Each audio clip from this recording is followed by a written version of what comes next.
અમદાવાદ શહેરમાં નિરમા યુનિવર્સિટી ખાતે યશોદા એઆઈ દ્વારા કાયદાના વિદ્યાર્થીઓ માટે એઆઈ સાક્ષરતા અને ડિજિટલ સુરક્ષા જાગૃતિ કાર્યક્રમનું આયોજન કરવામાં આવ્યું હતું. National commission four women NCW અને ફ્યુચર શિફ્ટ લેબ્સ FSLના સહયોગથી યશોદા એઆઈ કાર્યક્રમ હેઠળ આ પહેલ હાથ ધરવામાં આવી હતી.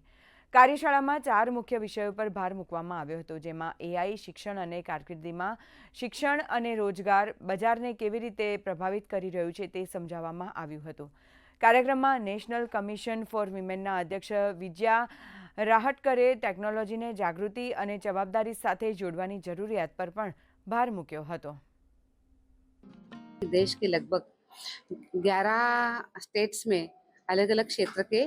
जो लोग हैं उनके लिए हमने ये कार्यक्रम किया है कि जैसे कि हमने जो स्वास्थ्य कर्मी है, डॉक्टर्स है और उसके साथ साथ स्वास्थ्य क्षेत्र में काम करने वाले जो लोग हैं, हमने उनके लिए कार्यक्रम किया है कि वो इसका उपयोग अपने फील्ड में वो कैसे करें। इसी के साथ साथ गवर्नमेंट के डिफरेंट डिफरेंट डिपार्टमेंट्स है, उनके लिए भी हमने ये किया है। हमारी सेल्फ हेल्प ग्रुप की बहनें हैं, आशा और आंगनवाड़ी की बहनें हैं, वो भी अपने काम को आगे बढ़ाने के लिए, डेटा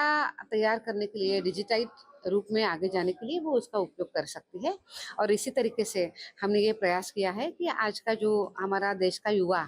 जो कल का हमारा देश का भविष्य है, उसको भी हम एआई साक्षर करें,